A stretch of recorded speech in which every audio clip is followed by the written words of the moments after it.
Good evening. Welcome to the school committee meeting for January 1st, 2019. First item on the agenda, minutes. We have the minutes from December 15th, 2008. Are there any comments or questions?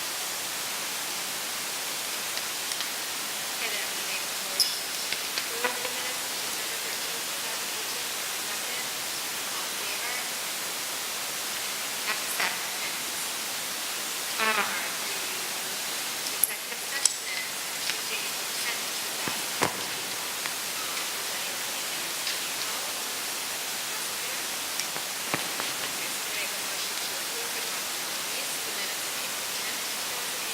2018. All in favor?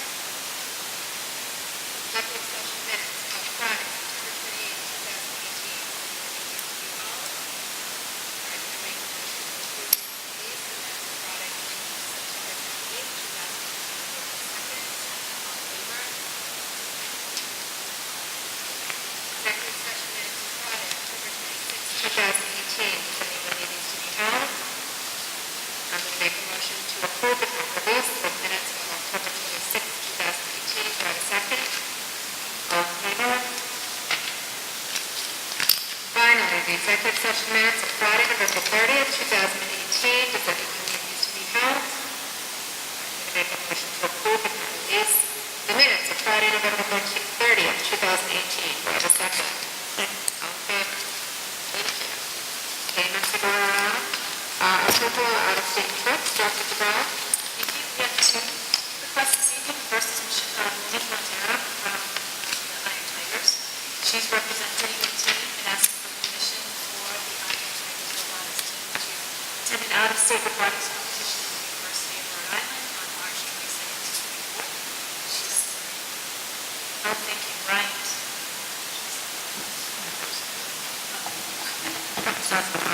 Bryant University in Rhode Island. Same thing. And so Ms. Montero is here to answer questions right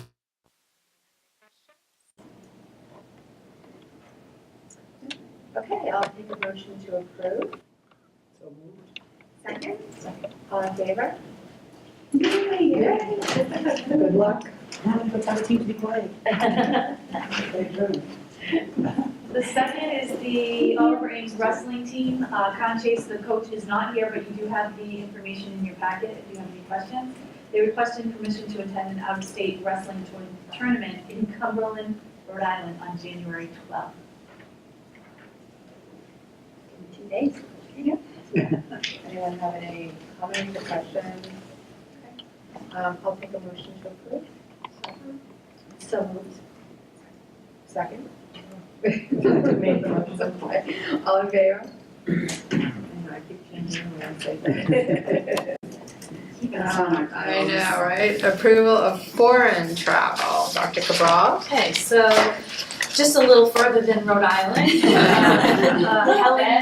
Helen Van Riel, science teacher at Oliver Ames, and she is presenting a proposal to travel to Australia and New Zealand, February 10th to 22nd, 2020, through the Education First program.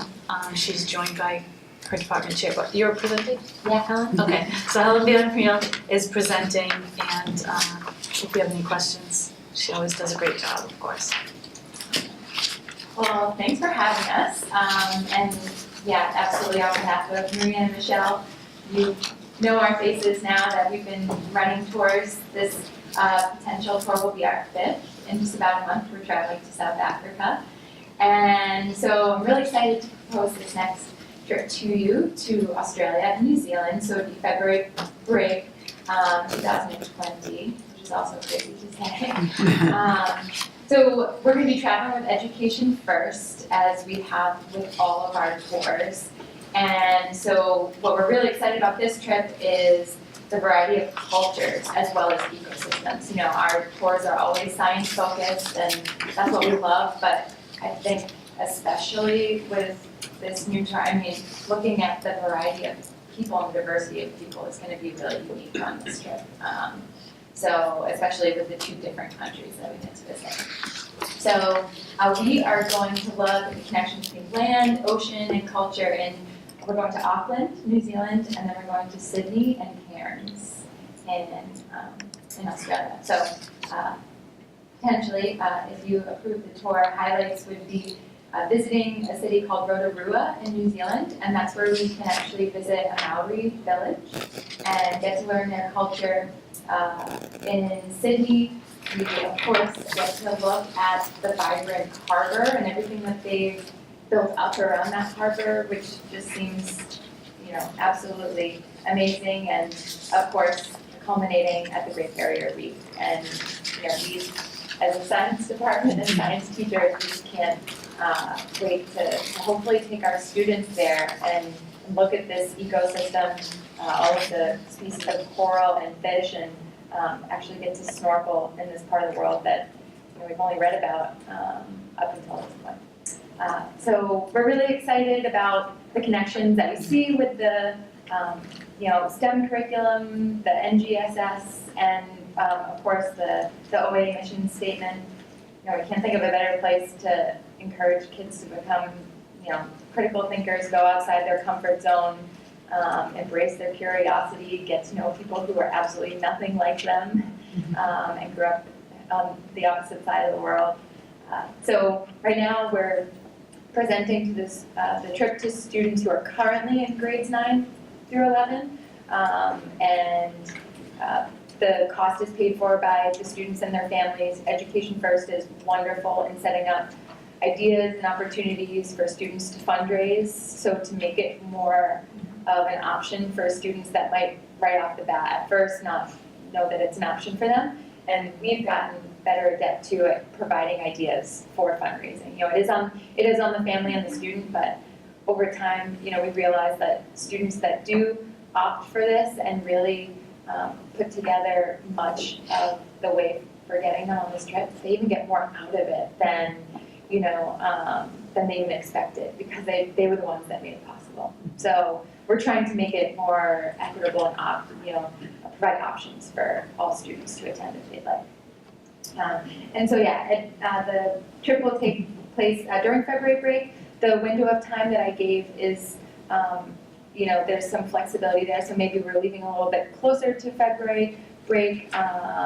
So they always ask for us to give like a little bit of a window of time. So once it's confirmed, we provide the dates, and students understand that they're responsible for anything that they need to make up before tour. We've actually gotten students in the habit of kind of getting things done before they go away, because then they can go and enjoy. Although there is a little bit of time on the plane, so they can get stuff done.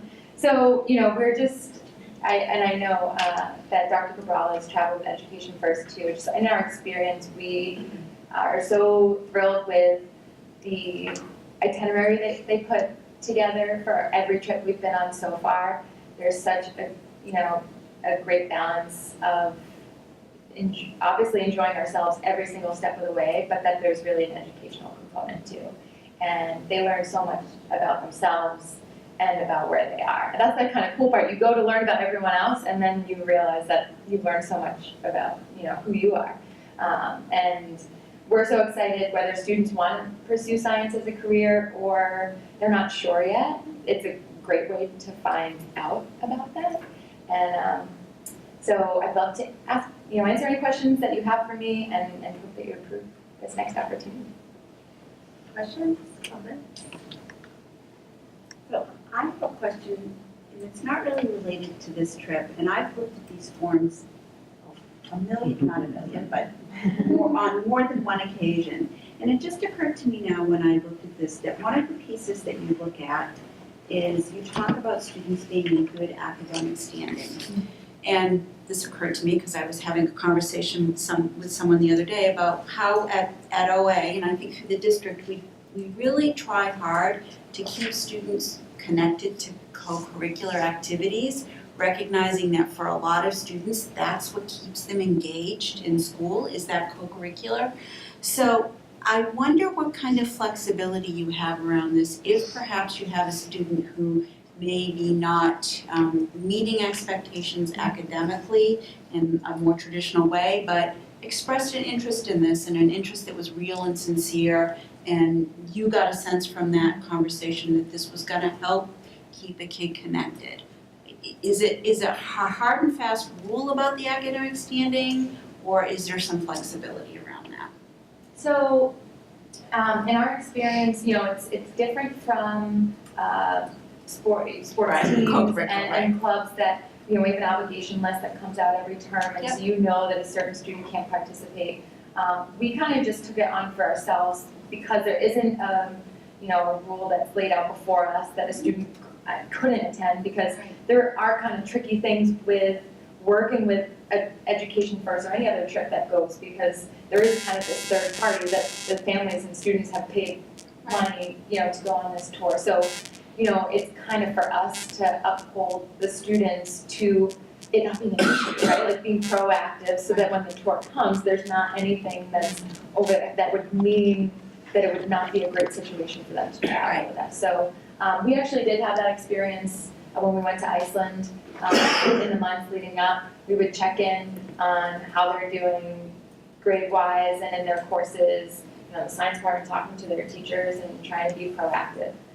So, maybe as a group of teachers that lead student-run tours abroad, that, maybe there is some kind of guideline that we, can have, but we really make it clear to all students. I mean, it's a huge gift and really like a responsibility and something that should be earned to get to go on these trips. So, but I do see for some students that if they have been struggling academically or not engaged academically, it sometimes can be a trip like this that will spark that, oh my gosh, there is a connection for me and so here. that's why, maybe it is just that as group leaders, we like just checking in, seeing how they're doing, but not having this cutoff, right? Like not having something. So it's just something we're in the habit of doing, but yeah, and I totally agree with you, because they come back and they're like, wow, I want to do this with my life. And you're like, what? That's awesome. So yeah, absolutely. Jane, for the most part, students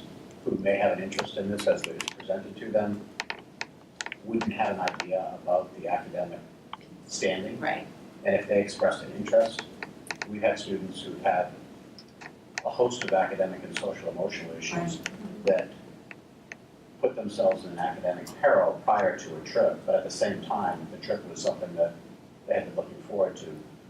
So I think we try to make decisions in the best interest of the kid. Right, on a case-by-case, So, right. Case-by-case Right, basis. which is what I know we do in general anyway, but for some reason, just that little square box, I went, Oh, yeah. Any other questions or comments?